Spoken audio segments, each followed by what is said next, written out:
Hoy día ¿Escuchó? vamos a conversar. ¿Se escuchó? Sí, doctor. Correcto. Amigos, ¿cómo están? Hoy día vamos a conversar sobre el adulto mayor frágil. Lo primero que hay que saber es que no todo adulto mayor es frágil. La fragilidad es una condición de ciertas personas mayores. Como hemos conversado en la primera clase, en este momento la propuesta de la OMS es alejar el concepto de salud del tener o no tener enfermedad.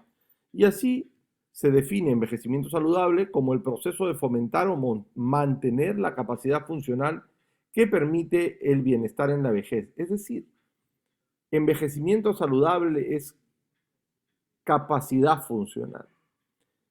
Entonces, ¿cuál es nuestro trabajo como médicos, como profesionales de salud? Es potenciar el envejecimiento saludable, ayudar al envejecimiento saludable en todas las etapas de vida e inclusive siendo adulto mayor.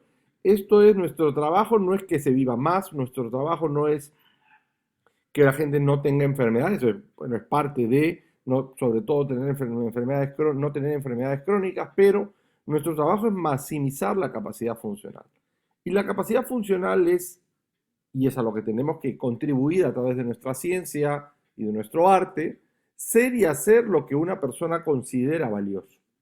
Lógicamente, para que una persona sea y haga lo que considera valioso, necesita una serie de capacidades, capacidades físicas y mentales, y estas capacidades físicas y mentales de una persona, digamos, de la piel para adentro, se han llamado en este momento como capacidad intrínseca, y estas capacidades se desarrollan o no, se transforman o no en funcionalidad en la medida que el entorno nos lo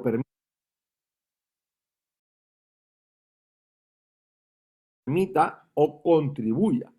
Es decir, el entorno y las interacciones entre capacidad intrínseca y el mismo entorno son los que van a determinar la capacidad funcional y por ende el envejecimiento. Si lo vemos en este gráfico, ahí podemos ver que hay diferentes tipos de personas adultas mayores según los trayectos de su capacidad funcional. Y entonces vemos en un primer momento, en un primer lugar, a un adulto mayor que puede ser de 80 años pero vigoroso, y podemos ver a otro adulto mayor que puede tener 80 años pero ya está con gran discapacidad dependiente, y la fragilidad estaría más o menos entre los dos del medio, es decir, la gente que tiene un deterioro ya de la capacidad, pero que todavía a veces no llega a ser discapacidad, o alguien que tiene discapacidad incipiente, pero que tiene capacidad de revertirla. Entonces vean ustedes cómo la capacidad intrínseca puede ir disminuyendo y a medida que disminuye, según el tipo de adulto mayor, sus capacidades físicas y mentales, la respuesta del entorno, la interacción del entorno con la persona pueden compensar la capacidad de funcionar. Y ahí vean ustedes cómo, según el tipo de adulto mayor que tenga una capacidad estable o alta, o el otro polo que sería una pérdida considerable de la capacidad, pueden los servicios de salud tener diferentes acciones que ustedes están leyendo y cómo los entornos y la acción desde el entorno puede ir cambiando. Entonces, lo que es importante decir en este momento es que el entorno también son los servicios de salud. Entonces, si lo vemos en una línea diferente, la fragilidad es un momento que la capacidad intrínseca está disminuida, venida menos, o sea, mis capacidades físicas y mentales están disminuidas. Entonces, por un lado, la fragilidad es ver el vaso medio vacío y la capacidad intrínseca es ver el vaso medio lleno. El concepto de capacidad intrínseca es un concepto más que ayuda a la salud pública, un concepto más longitudinal, y el concepto de fragilidad es un concepto quizá un poco más clínico, pero que también podría, de cierta manera, al clasificar a los adultos mayores, ayudar a la organización de los servicios de salud de la manera que se puede dar más a quien más necesite. Los pacientes adultos mayores frágiles necesitan un equipo de salud que es diferente a los adultos mayores que no son frágiles y a los adultos mayores que tienen una discapacidad avanzada. Entonces, desde el camino de la izquierda de una persona adulta mayor que es robusta hasta la dependencia severa, que ojalá sea cercana a la muerte, tenemos un momento que los sistemas corporales, las capacidades corporales están disreguladas y este momento hace que ante un evento estresor no haya una buena respuesta. Esto lo veremos después en otra diapositiva. Entonces, cuanto más se haya perdido la capacidad intrínseca, cuanto más nuestro sistema homeostático esté homeostenótico disminuido y no podamos compensar, menos será la respuesta a un evento estresor y por supuesto la reversibilidad.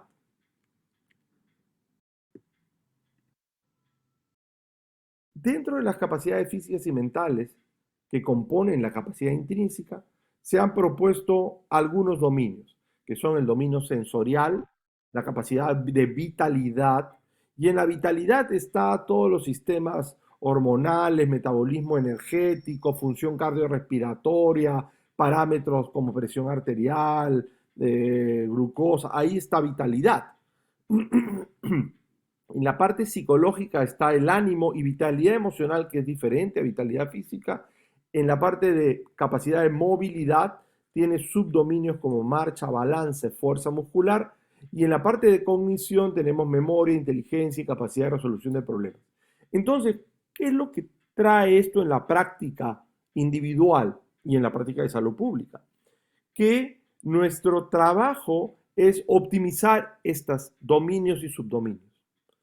De nada sirve mantener un colesterol bajo o alto si no va a aportar o no sabemos si aporta o no a alguna de estas cosas. Porque claro, también están las cifras y uno no debe vivir esclavo de los biomarcadores. Si yo bajo el colesterol a los 85 años, ¿en cuánto tiempo va a tener esta persona un beneficio por bajar el colesterol? A lo mejor cuando ya esté muerto.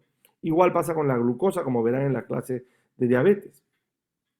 Entonces, en este momento tenemos un poco visto nuestros objetivos de mantener las capacidades y subcapacidades de las personas que componen la capacidad intrínseca. ¿Qué pasa cuando nuestro cuerpo, cuando van pasando los años? Es igual en todo. Lo primero que hay que saber es que el envejecimiento es heterogéneo, el envejecimiento es particular, el envejecimiento se da diferente en cada persona, pero además diferente en cada órgano, está matizado por varios factores genéticos, ambientales, bioquímicos, la presencia o no de una enfermedad y también, inclusive en el cerebro, por ejemplo, la pérdida neuronal en un sitio no es igual que la pérdida neuronal en otra parte del cerebro. Entonces, estas son cosas que uno tiene que saber respecto a las particularidades y curiosidades del envejecimiento. Pero si lo ponemos un poco más macro, cuando uno nace, tenemos todos nuestros mecanismos homeostáticos, o vamos a ponerlo un poco más amplio, porque la homeostasis es más circunscrita, la alostasis del cuerpo. La alostasis es el equilibrio determinado por varios mecanismos homeostáticos. Los mecanismos homeostáticos son un poquito más fijos y se lo voy a explicar después. Cuando uno nace tiene todos sus mecanismos equilibrados, digamos así. Cuando va pasando el tiempo, uno puede enfermarse. Si uno se enferma, siendo joven, se disregula una parte, este sistema enfermo, digamos, no sé, una infección urinaria. Al disregularse esto hace una inflamación, mecanismos de defensa, hace clínica, detección clínica y podría o no tener discapacidad en el sentido de que si la fiebre es muy alta o no. Pero después cuando pasa esto, el cuerpo se vuelve a regular. Hay algunos eventos de salud que no vuelven, que dejan una cicatriz, por dejarlo así, en algún sistema corporal. Esta cicatriz se llama carga alostática. Es decir, la alostasis se vuelve a equilibrar, el cuerpo vuelve a equilibrarse, pero no probablemente con los mismos parámetros. Entonces, quedamos en una visión como esta, en que una persona mayor podría tener varios sistemas disregulados, Pero dentro de esta disregulación ha llegado a un nuevo equilibrio. Lo que ha perdido de cada uno de los sistemas se llama carga alostática. Esta nueva alostasis lo tiene en un equilibrio, pero que hace que sea un equilibrio muy precario, porque está con las justas equilibrado. Entonces, cuando hay disregulación de múltiples sistemas, que en un momento, por un evento estresor, se descalabra todo, y una mala respuesta al estrés se llama que su capacidad, la carga alostática es muy amplia, su alostasis está muy precaria y hay un momento de homeostenosis, de respuesta al estrés disminuida que se exprese con una vulnerabilidad. Una vulnerabilidad a una catástrofe, y catástrofe en adultos mayores es discapacidad. Y por supuesto todos los problemas que trae la discapacidad. Entonces, hasta este punto, cuanto mayor reserva de adaptación, cuanto mayor reserva funcional tengan nuestros cuerpos y nuestros órganos, mejor envejecimiento. Cuanto tengamos menor reserva funcional, que con una gotita se rebalse el vaso hacia la discapacidad, somos más vulnerables y frágiles. Y esto es un camino a la discapacidad, a la dependencia, a la mala calidad de vida, mayor uso de servicios, mayor necesidades de cuidado.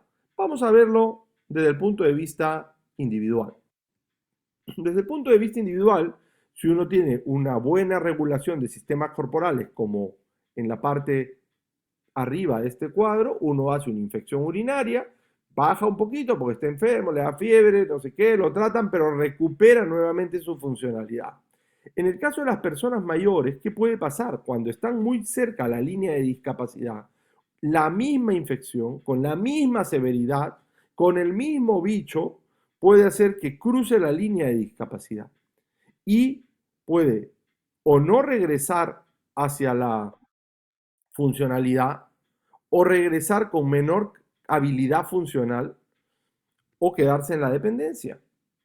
Entonces, ahí nuestro trabajo de recuperar al máximo o prevenir durante un evento estresor agudo la pérdida de funcionalidad y quedarse discapacitado. Lógicamente, para aterrizar nuevamente el tema, los que tienen menor habilidad y menor reserva homeostática son los que están más cerca a la línea de discapacidad. Esos son los frágiles, son aquellos que tienen la capacidad intrínseca ya disminuida.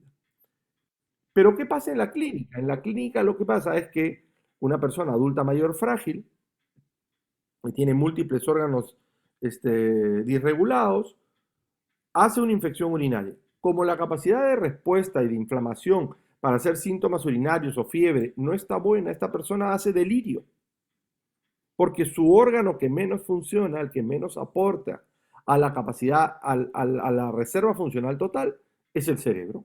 Pero podría ser una neumonía y hacer incontinencia urinaria, sí, cuando el sistema que menos aporta es el urinario. Pero también podría ser caídas ante una infección, sí, aquella persona que tiene su sistema de equilibrio y marcha muy disminuido y que es el que más aporta a la fragilidad. Entonces, eso explica que ciertas personas, los adultos mayores frágiles, hagan síntomas llamados atípicos para los que no son frágiles y para los jóvenes y típicos para los frágiles.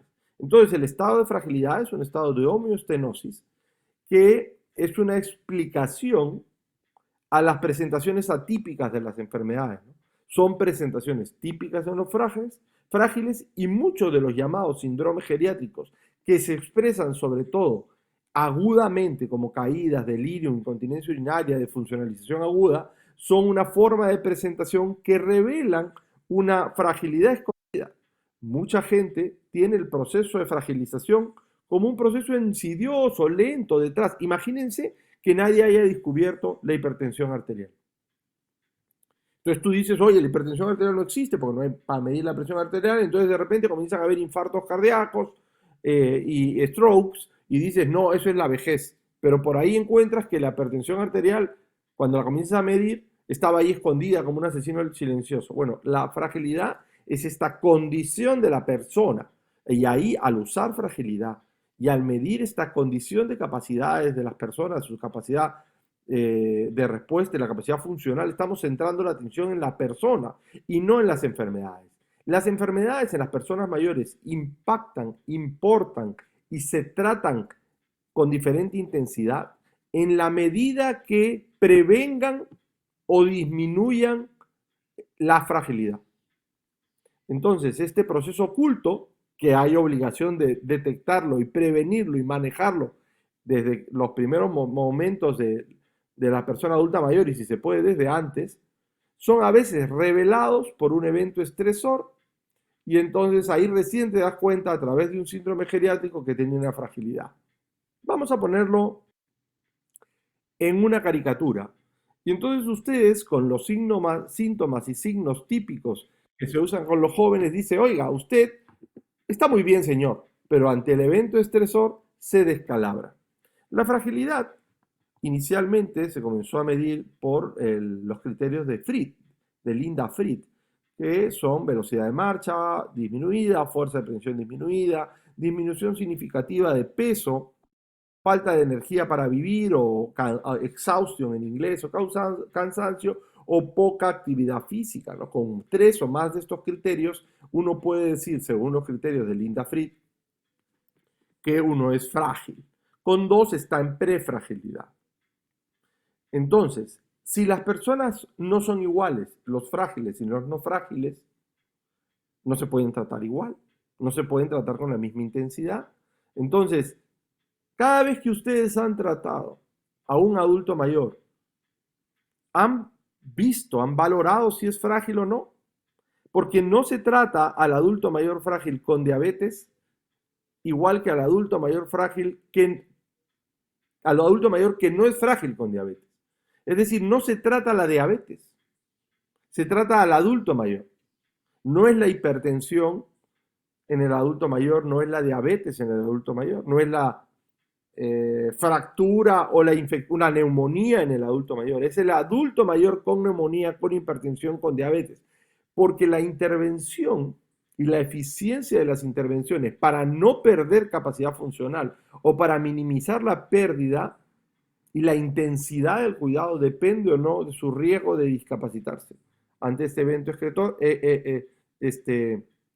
estresor e inclusive de no hacer daño. Por ejemplo, las personas adultas mayores con fragilidad no tienen la misma meta terapéutica en glucosa cuando son diabéticos que los que no tienen fragilidad. En esta diapositiva es muy interesante porque vean ustedes, este es un trabajo del profesor Pedro Avizanda, que es un profesor español, donde ven ustedes cómo, miren, el número de enfermedades medido por índice de Charlton como alta comorbilidad o como multimorbilidad, que es el índice de Charlton, no predice ni muerte ni discapacidad. Como ven ustedes, las cosas que son estadísticamente significativas son la fragilidad y la prefragilidad. Y en mayores de 80 años, el vivir en una residencia o el tener actividades, ser discapacitada para las actividades de instrumentales de vida diaria es el que predice discapacidad y muerte.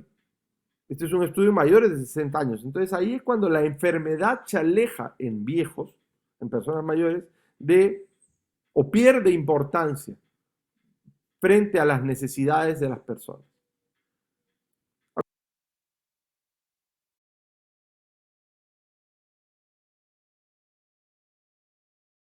Actualmente, usted cuando le preguntan qué es un buen estado nutricional, va a decir qué es un buen estado nutricional y la mayoría de las respuestas en pediatría están en relación a el índice de masa corporal.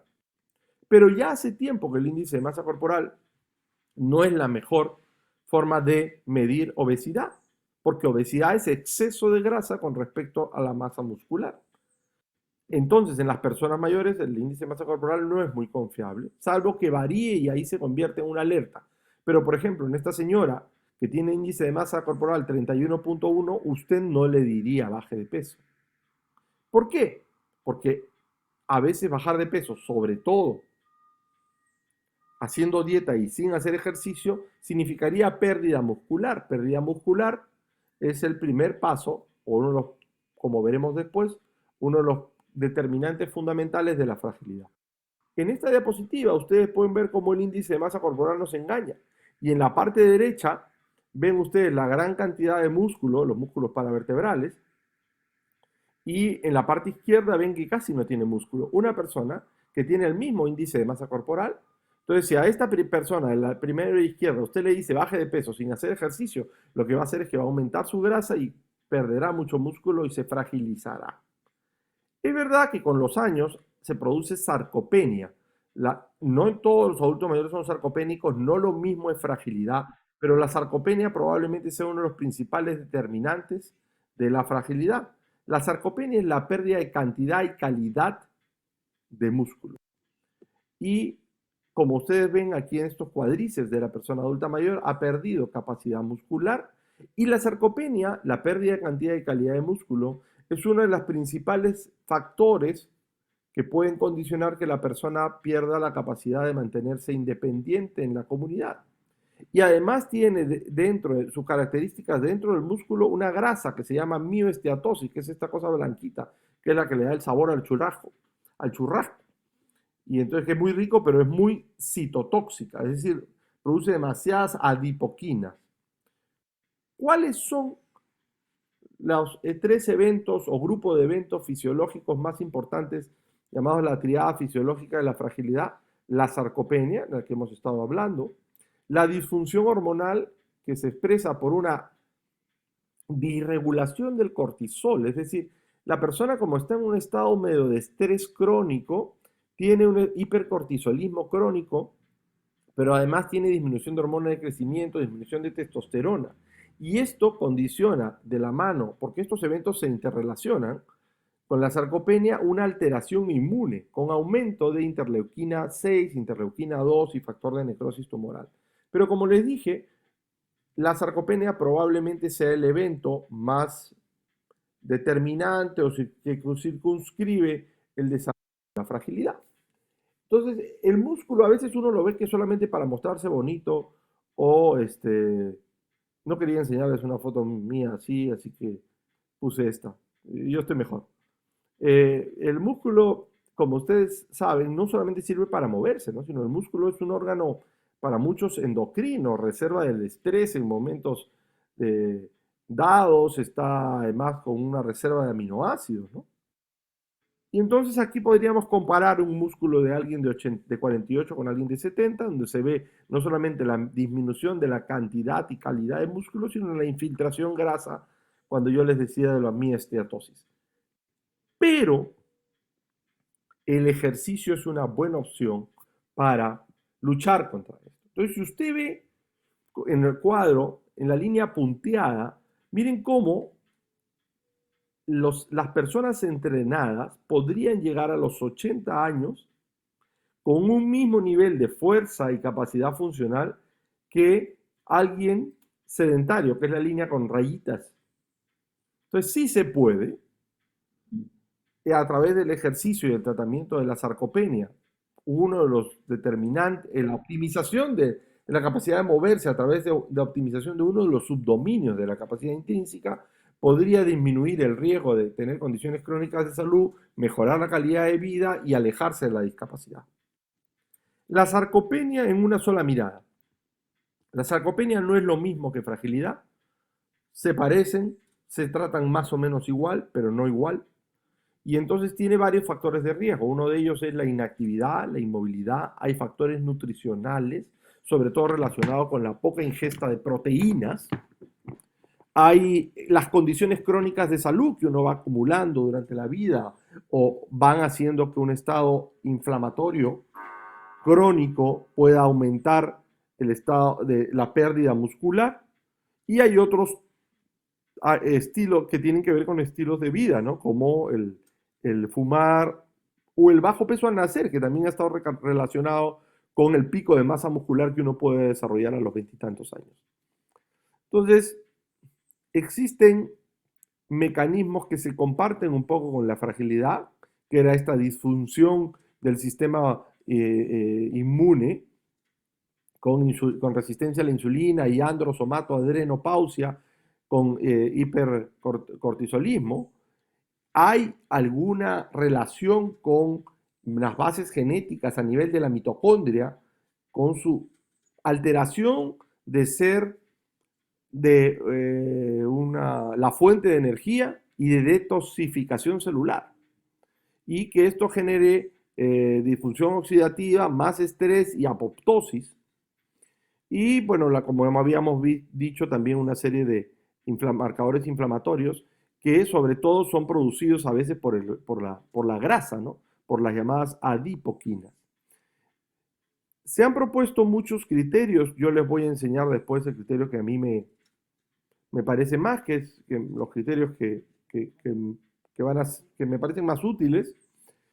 Y lo interesante es qué cosas se han asociado con sarcopenia.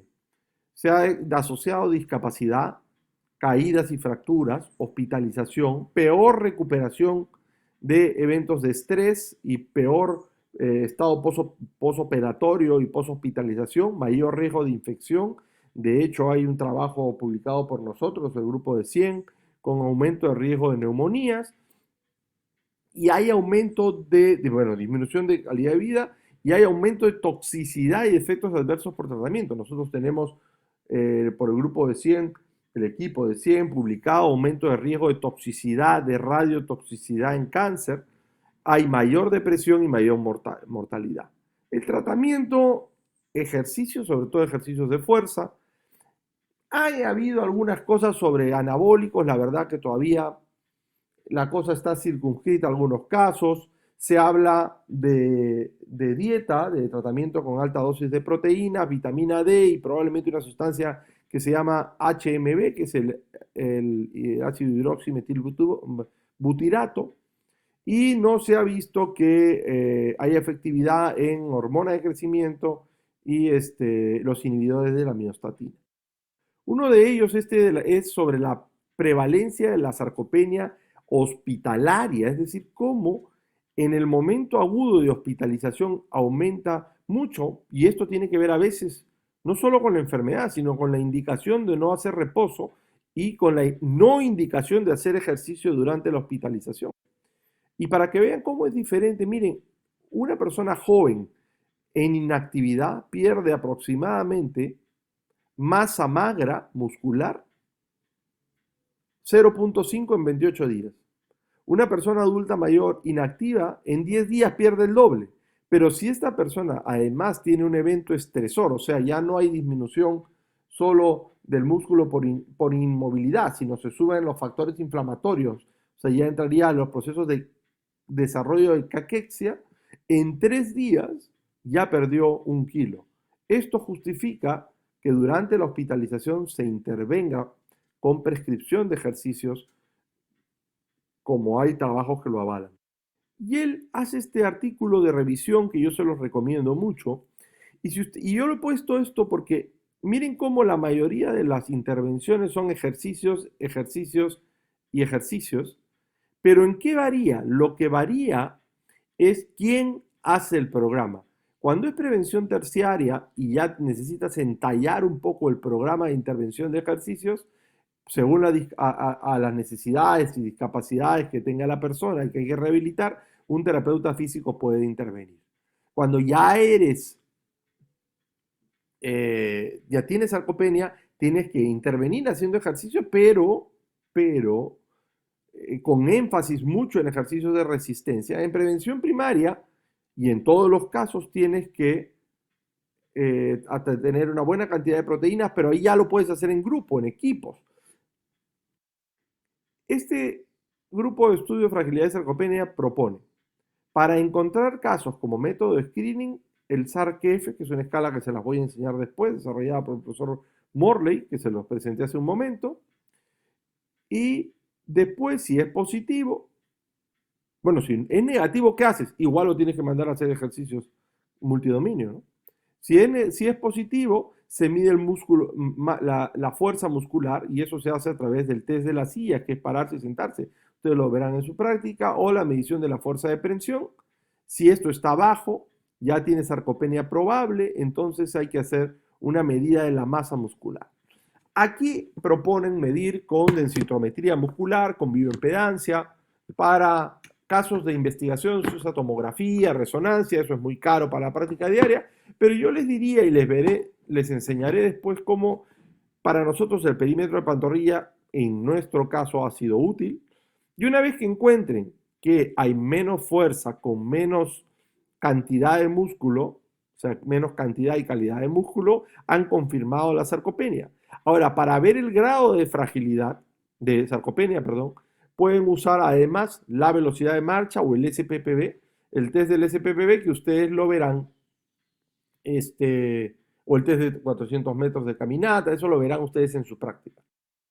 Este es el SARC-F por las primeras líneas, ¿no? De las primeras letras de cada palabra. La S es de que no puede cargar 4 o 5 kilos, qué dificultad tiene o no. La A es de la asistencia o qué tanta dificultad tiene para caminar de un lado de una habitación a la otra. La R es de pararse rápido de una silla, si puede pararse o no de una silla sin agarrarse, o sin ayuda. La C es de subir escaleras, 10 escalones sin parar. Y la F es respecto al número de caídas. Con 4 o más de estos se puede usar para hacer un método de screening de sarcopenia. Yo les contaba que para nosotros el perímetro de pantorrilla había sido útil. Y ya ven ustedes cómo en este caso, cuando se suma el SARC-F al perímetro de pantorrilla, puede predecir y puede mejorar la sensibilidad para detectar casos. Ya se los enseñé. Esto es para recordarles nuevamente el SARC-F. Este es un test que cualquiera podría hacer y lo he vuelto a poner a propósito. Y para decirles que la velocidad de la marcha es probablemente el nuevo signo vital en personas mayores. Si uno quiere hacer un screening de fragilidad, detectar qué tanto está un adulto mayor bien, hay que medir velocidad de marcha. Este es un buen trazador. Para los que han visto al Papa en su mensaje de hace unos días, él necesitó un segundo intento para pararse de la silla y tuvo que agarrarse de los reposabrazos. Esto ya revela cierto grado de fragilidad. No sé si está determinado por una reciente infección viral, por el problema que tenemos ahora, o si es que el dolor que tiene le dificulta. Por lo tanto, usted tiene varias vías y además estudiar cuáles son todos aquellos factores que hacen que el Papa tenga dificultad para su desempeño físico. Entonces, estas variables, velocidad de marcha, el SPPB, la fuerza de presión, son útiles en la medida que usted, cuando detecta alguna alteración, puede hacer un checklist, un estudio de todas aquellas cosas y condiciones o subcapacidades o subdominios que hacen que esta persona no pueda expresar el máximo de su desempeño y trabajar para expresarlo al máximo. Yo les decía hace un rato cómo la sarcopenia aumenta el riesgo de infecciones. Aquí está el estudio del equipo nuestro, 100, donde se ve que 3.88 veces más riesgo de hacer neumonía aquellos que tienen sarcopenia. O sea, no es solamente vacunar, sino hay que trabajar probablemente con la sarcopenia, porque la sarcopenia, acuérdense que tiene un estado de disregulación inmune. Y además se ha visto alteraciones de la sarcopenia en la deglución y en la masticación. O sea, también se podría ver relacionado con reflujo, aspiraciones, etc. Y para que vean ustedes, el riesgo de discapacidad no es lo mismo en gente que tiene solo músculo bajo o gente que tiene músculo bien, pero mucha grasa. Miren cómo el tener obesidad sarcopénica, o sea, poco músculo y mucha grasa, casi cuadriplica el riesgo de discapacidad. Entonces, parte del tratamiento de la sarcopenia y la fragilidad es hacer crecer músculo y disminuir la pérdida. Y esto, lo que pasa es que con el envejecimiento se produce un fenómeno que se llama resistencia anabólica. Esto quiere decir que el equilibrio que existe entre la construcción, el anabolismo muscular y la destrucción, el catabolismo muscular, cambia. Pero cambia fundamentalmente porque se construye menos músculo.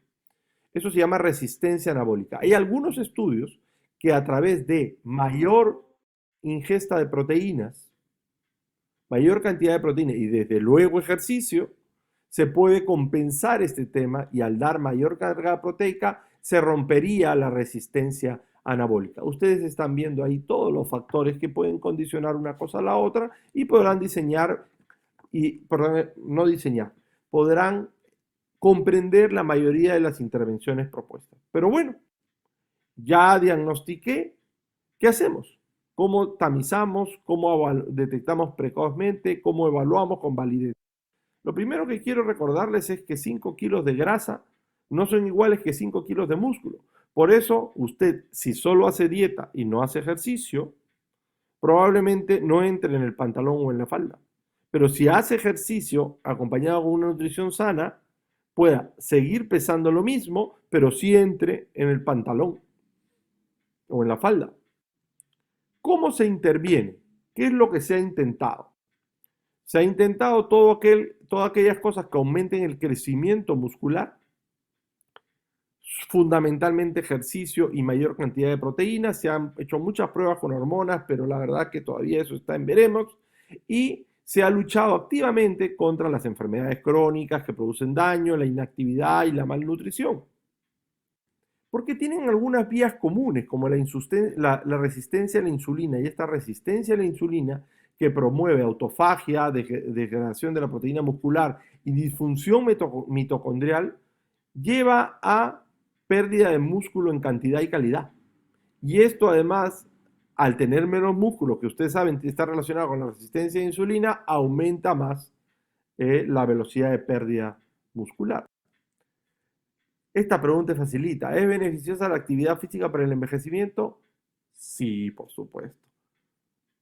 Todo el mundo sabe que la actividad física es beneficiosa. Ojo que actividad física no es lo mismo que ejercicio físico. Pero el 60% de los adultos mayores de 65 años son físicamente inactivos. Y me imagino cómo vamos a envejecer nosotros pegados al play.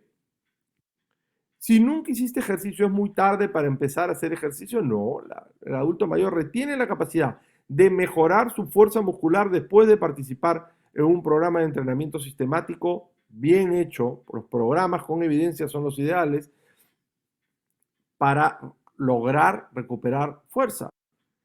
Los ejercicios que se plantean para luchar contra la discapacidad y que promueven una optimización de la capacidad intrínseca y disminución de la sarcopenia son ejercicios multicomponentes, es decir, que tienen un componente de ejercicio aeróbico, ustedes lo van a ver en un taller especial, los ejercicios contra resistencia, que no es lo mismo que ejercicios de resistencia. Los ejercicios de contrarresistencia son los ejercicios de fuerza, el ejercicio de resistencia es maratón.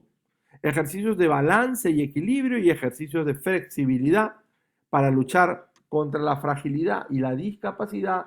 Hay que hacer mucho énfasis en los ejercicios contra resistencia o de fuerza.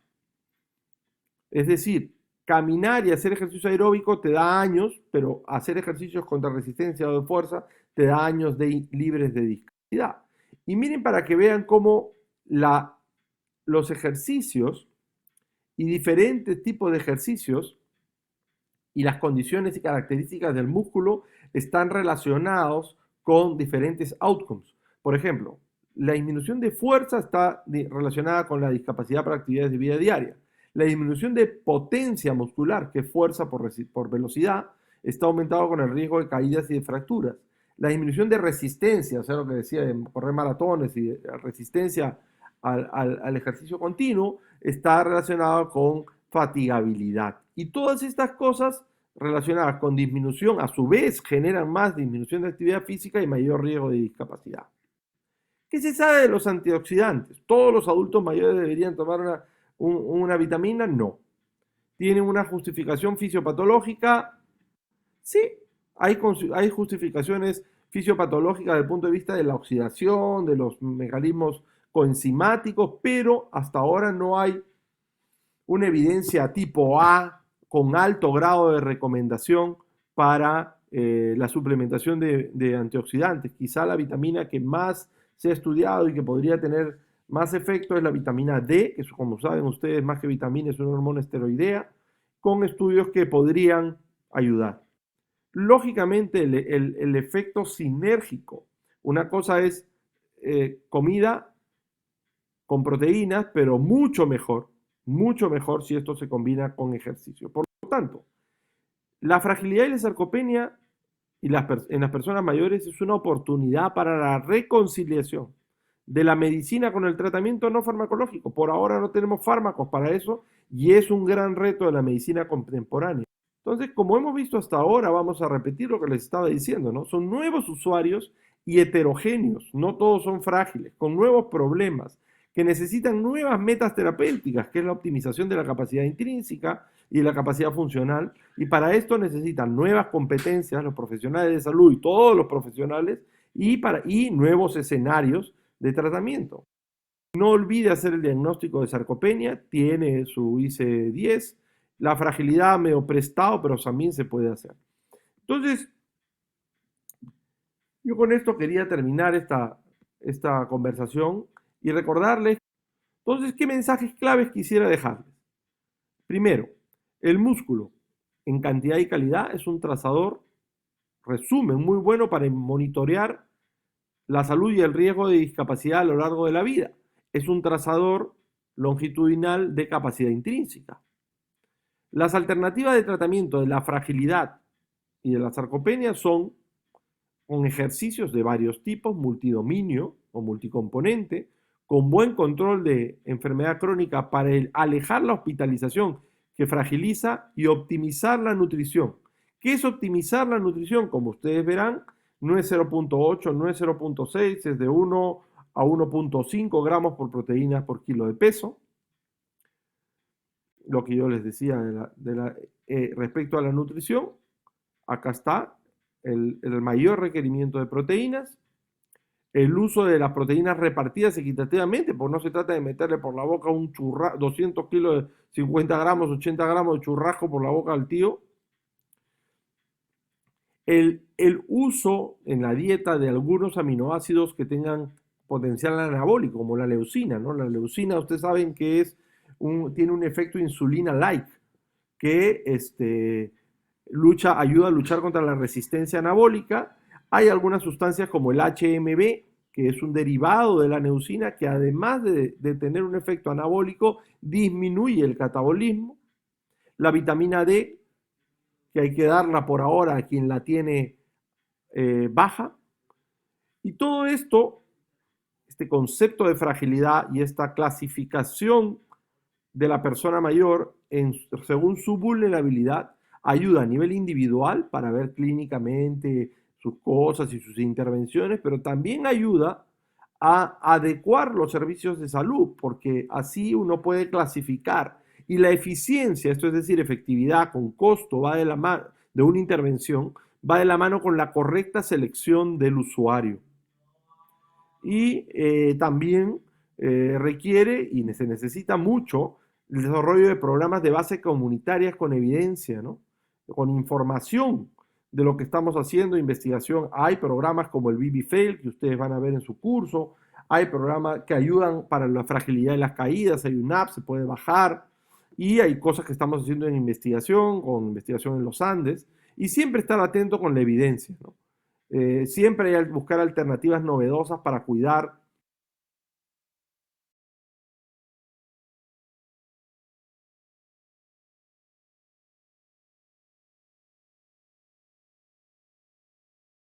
Bien, estimados alumnos, eso fue concerniente. Enciendan sus cámaras, por favor. Recording Eso ha stopped. sido lo concerniente en la última clase de fragilidad que está pendiente.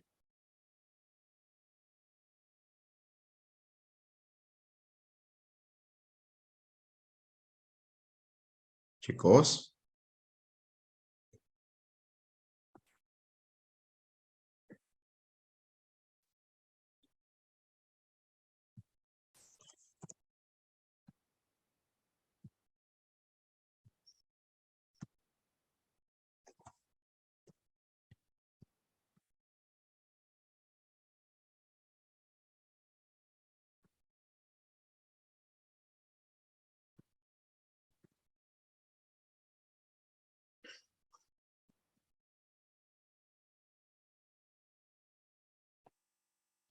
Bien. Y en cuanto a lo que es, quiero revisar los temas que hemos desarrollado. porque lo que está pendiente también es un breve repaso. 1, 2, 3.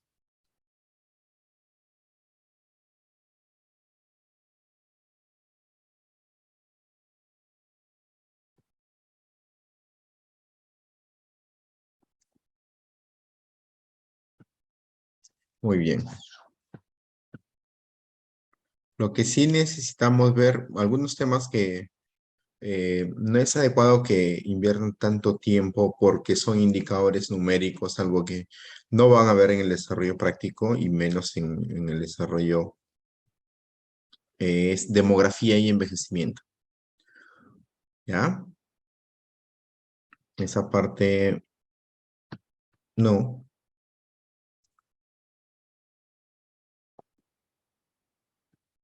Ahora déjame ver actividades teóricas.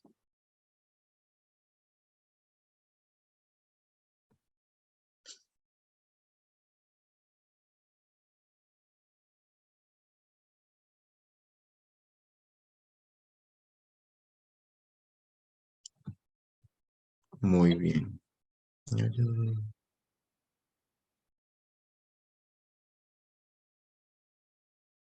Ya, haciendo un resumen bastante práctico en cuanto al desarrollo, la parte de fisiología del envejecimiento es una parte que sí necesitan leer porque los cambios son bastante eh, numerosos, aplicados según segmentos, según sistema. Entonces vamos a empezar definiendo bien al adulto mayor, mayor de 60 años, ¿ya? Lo que necesitamos ver aquí también es la división del adulto mayor, división que podemos tener como un autovalente, un frágil y un dependiente. Esto va a ser debido a la aplicación de Recording in los progress. criterios de actividades de vida diaria. Las actividades de vida diaria se dividen en tres grupos: los básicos, los intermedios y los avanzados. Los básicos, que son relacionados con la supervivencia, con la autopreservación, que son básicamente 6: baño, vestido, uso del inodoro, retrete, movilidad, continencia y alimentación. ¿Ya? Entonces, en ese sentido específico, lo que debemos ver es cómo se adquiere y cómo se va perdiendo. Esa valoración es la valoración CATS, ¿correcto? Esta valoración CATS lo que me va a permitir es valorar los cambios en el adulto mayor en el tiempo. O sea, CATS es para consulta externa. Y Bartel, que también valora las actividades básicas de vida diaria, es los cambios mínimos que hay de día a día. O sea, idealmente para hospitalización. ¿Ya? Luego vamos a tener en la parte de la valoración mental dos subesferas: la valoración cognitiva y la valoración afectiva. En la valoración cognitiva, lo que yo voy a tener es el paciente, primero, con un síndrome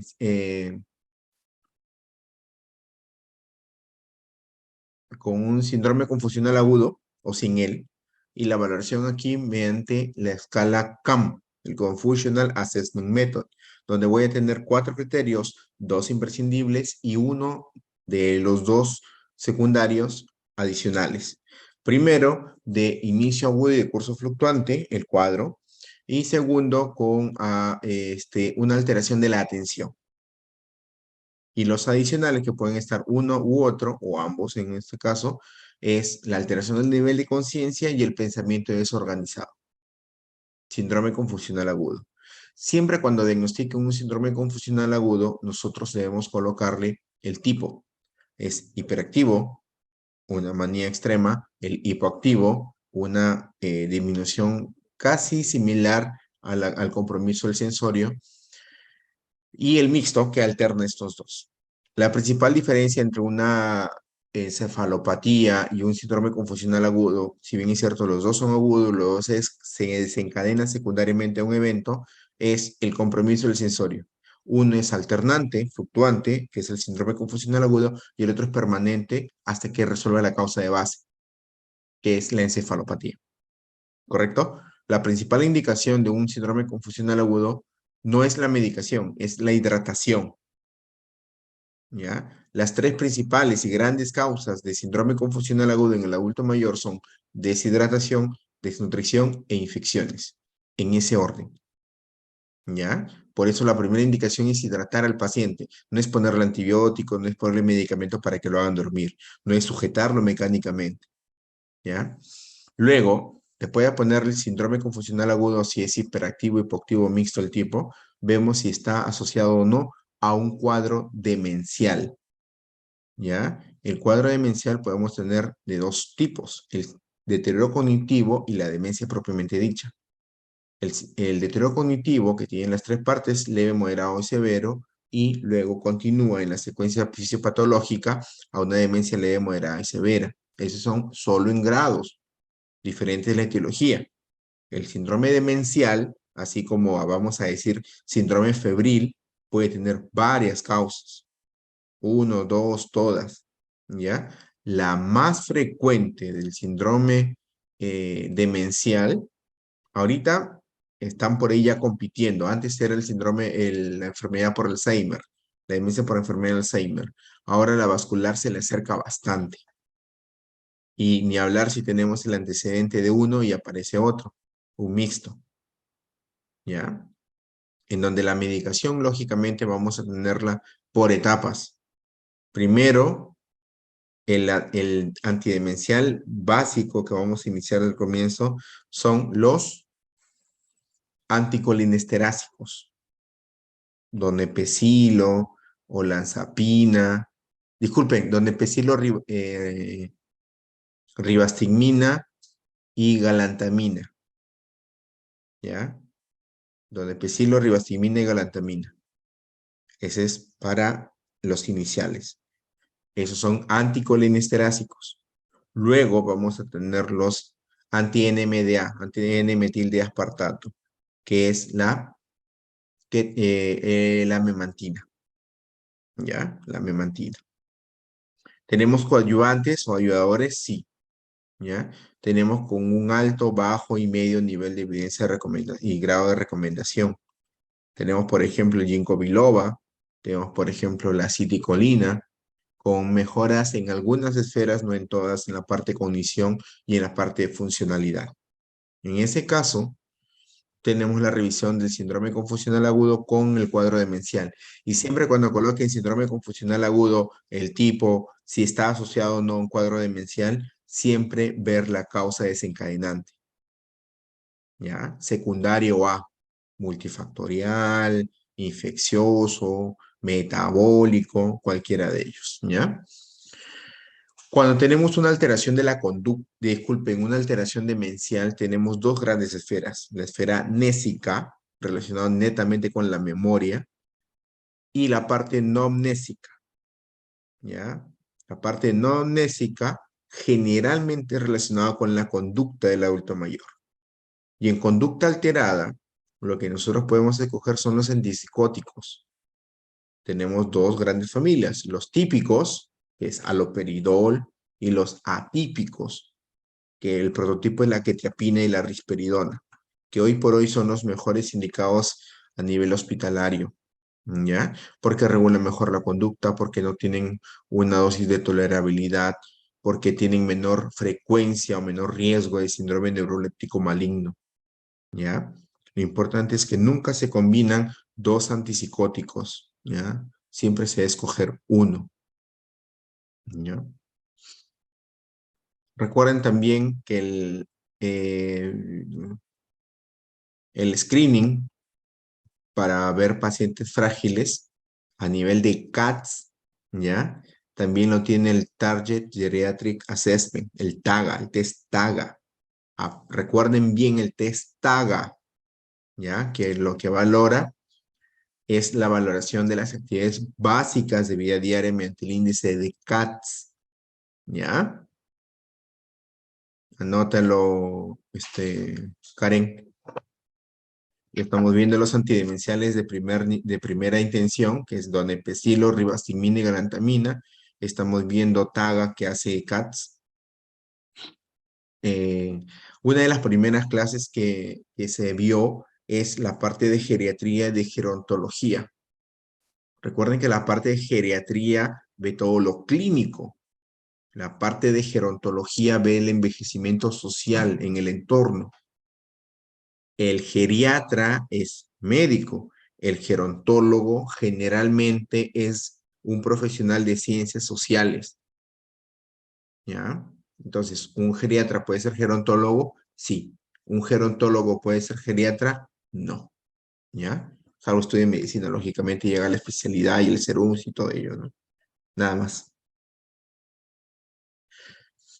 Muy bien. Teorías del envejecimiento. ¿Ya? Las teorías del envejecimiento, una de las más aceptadas y hasta ahorita la que mejor describe el envejecimiento individual, heterogéneo, universal, deleterio, es la teoría de los radicales libres. Les sugiero de que valoren bien o que vean bien, tengan una incidencia bastante alta en revisar la teoría de los radicales libres, sobre todo a qué nivel de organela citoplasmática se da. ¿Ya? Muy bien. ¿Qué es lo que debemos saber? Grábenselo bien. Un adulto mayor frágil tiene un alto riesgo de morbimortalidad. ¿Ya? Un frágil. Y el frágil, nosotros debemos ver si es frágil, ¿por qué? Por sarcopenia, por obesidad, obesidad, mayor índice de grasa con un índice de masa muscular adecuado o el obeso sarcopénico. Sabemos que cualquiera de los tres tiene un alto riesgo de discapacidad y hospitalización. Lógicamente, en el orden que les estoy diciendo, aumenta el riesgo de morbimortalidad. ¿Ya? No es lo mismo y no es una suma aritmética tener un adulto mayor con obesidad sarcopénica, no es lo mismo que sumar un sarcopénico con un obeso con masa muscular normal. No es una suma aritmética, ¿ya? No es que acá tiene un riesgo A y un riesgo B y el obeso sarcopénico tiene un A más B. No, ¿ya? Tiene mucho más que un A más B. Ujú. Cuando hablamos de valoraciones usadas en ejecución, las valoraciones usadas en ejecución, lo que nosotros consideramos ahí son las indicaciones que nosotros damos. ¿Ya? ¿Qué significa eso? Una indicación de ejecución o una valoración basada en ejecución es el test Get Up and Go. Es el SPPB. ¿Ya? Son los prototipos actualmente. ¿Cuál es el Get Up and Go? En una silla, sin abrazadera, sin los brazos, le decimos, señor, usted se va a colocar de pie, va a caminar desde esa parte, va a regresar y se va a sentar y medimos ese tiempo. No solo medimos el tiempo, sino medimos la comprensión de las indicaciones. Ejecuta lo que nosotros le indicamos. Porque es diferente que sin usar los brazos agarre la silla y se pare, pues, porque ahí está apoyándose. ¿Ya? En el SPPB, por ejemplo, también es una basada en ejecución. ¿Cuál es la primera parte? Equilibrio. De pie, pies juntos, de ahí semitándem, de ahí tándem, uno delante del otro. Y después indicar el tema de pararse y sentarse 5 veces. Y por último, ya hacer velocidad de marcha. Nosotros le indicamos eso y está basado en la ejecución de las indicaciones que damos. ¿Ya?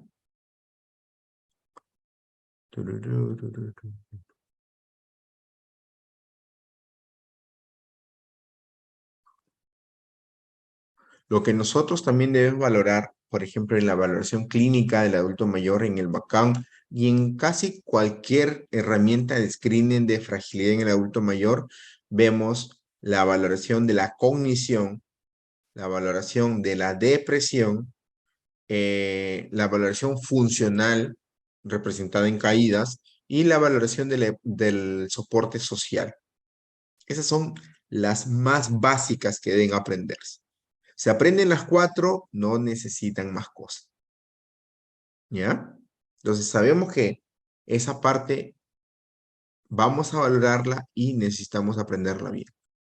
Como les digo, TAGA, BACAM y VGI son las gold estándar allí. ¿Ya? BACAM, valoración clínica del adulto mayor, VGI, valoración geriátrica integral, y el TAGA también es una de las más importantes allí.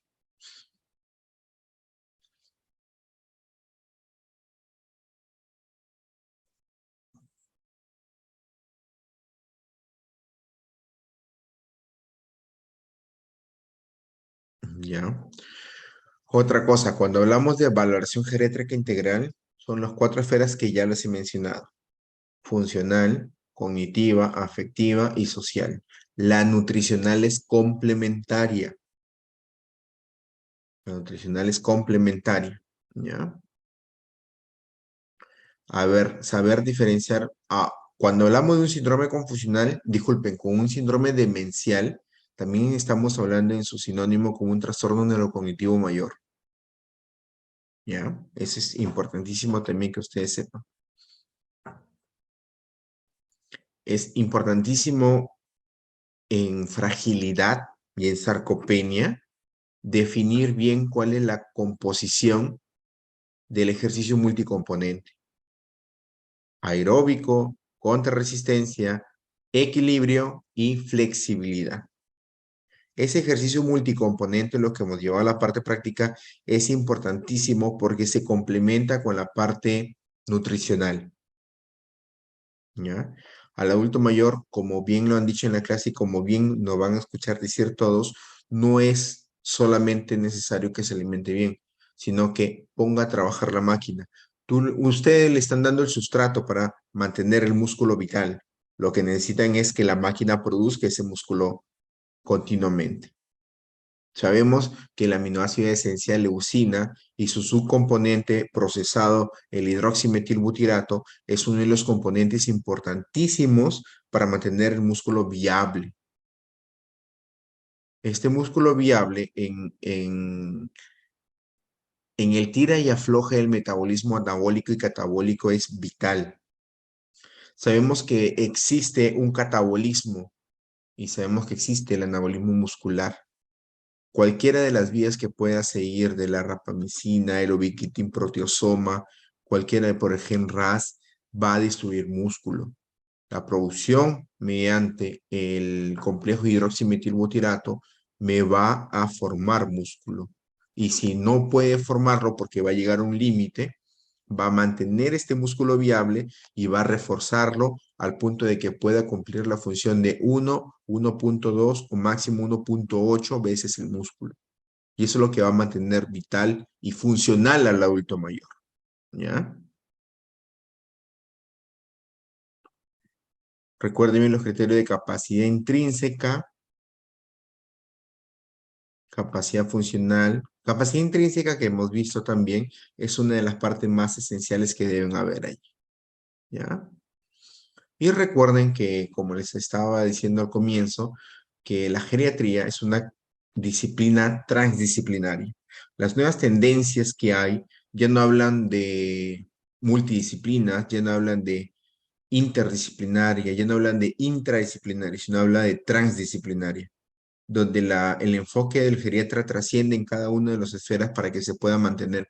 ¿Por qué? Porque muchas veces también tenemos la intención de mejorar la parte física, pero en la parte de terapia física podemos ser muy intensos y generarle dolor al adulto mayor en en el reacondicionamiento o en el componente respiratorio y descompensarlo. Entonces es allí la importancia de poder dirigir adecuadamente cada una de las partes de rehabilitación. ¿Ya? Muy bien. Hasta allí, ¿alguna pregunta? De todo lo que han leído, Karen, de todos los libros que están en su literatura, en el sílabus, que no lo sabían que existía hasta 3/4 de final de la primera unidad. Creo que está claro hasta ahí, ¿no? Sí, doctor. Correcto. Ha sido una pequeña maratón. ¿Ya? Si tienen alguna duda, con gusto a través de la delegada, me pueden alcanzar sus sugerencias, preguntas, ¿ya? Requerimientos, ¿ya? Entonces, estamos atentos a ello. ¿Alguna pregunta última para volverles a decir? Doctor, ¿No? disculpe, ¿podría repetir los componentes del ejercicio? Ejercicio Claro. Ejercicio aeróbico, el de contrarresistencia, el de equilibrio y el de flexibilidad. Sí, esos son. ¿Ya? Aeróbico, contrarresistencia, ¿ya? O fuerza, o resistencia de fuerza, ¿ya? No es lo mismo correr la maratón en adultos mayores, eso no es. Equilibrio y flexibilidad, ¿ya? El de contrarresistencia es el de las ligas. Le Gracias, ponen doctor. en las rodillas y hacen que abren, que cierren, que abren, que cierren. O que lo pones en la planta de los pies y que el adulto mayor haga este esfuerzo, ¿no? Es contrarresistencia, ¿ya?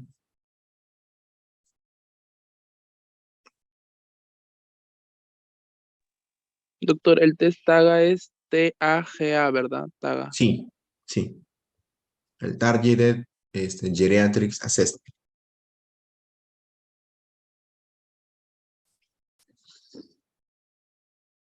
Muy bien, estás bien atento.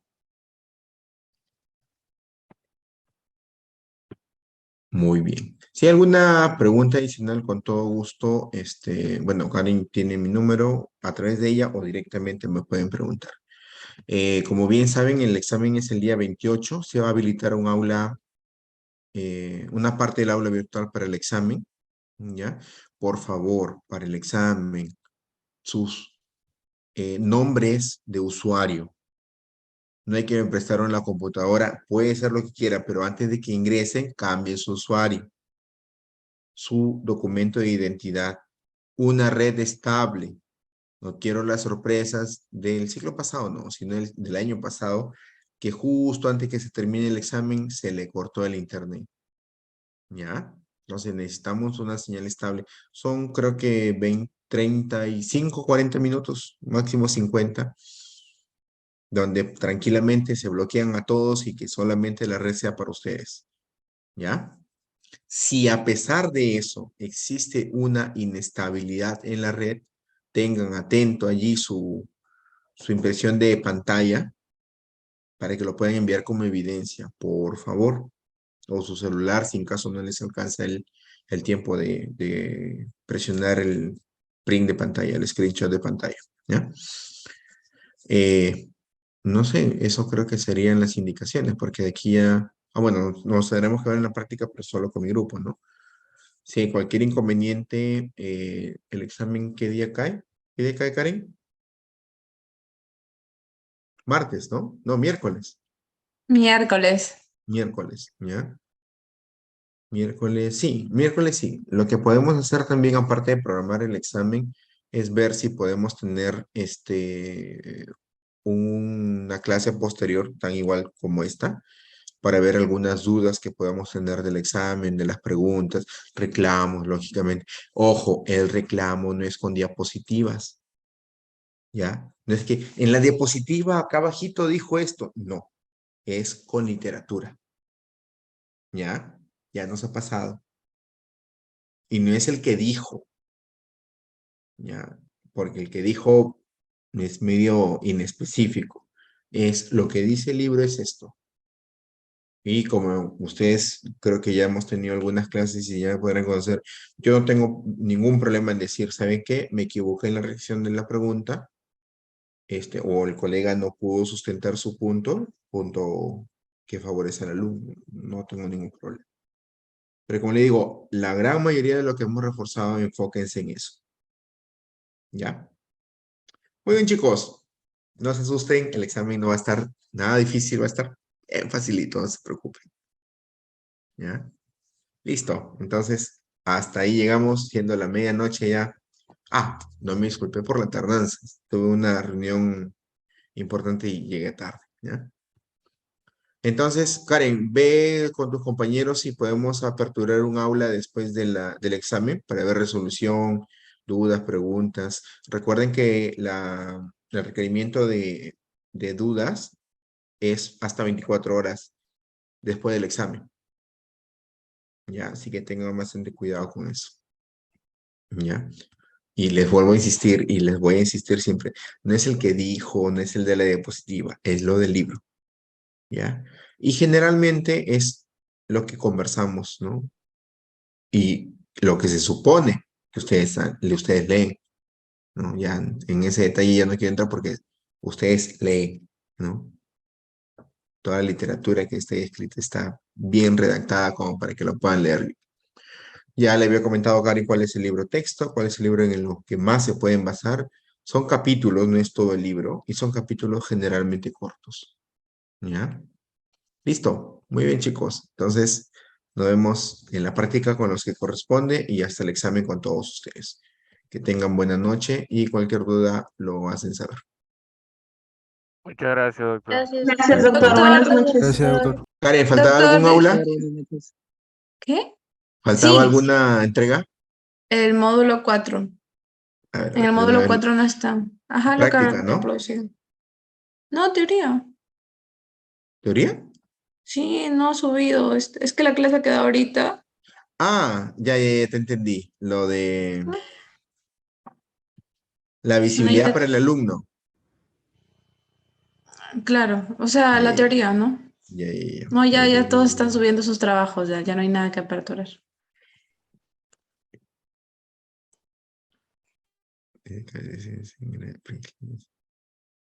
Y les voy a subir también una explicación bien práctica de eso. Verifica, por favor, Karen, si está ya visible.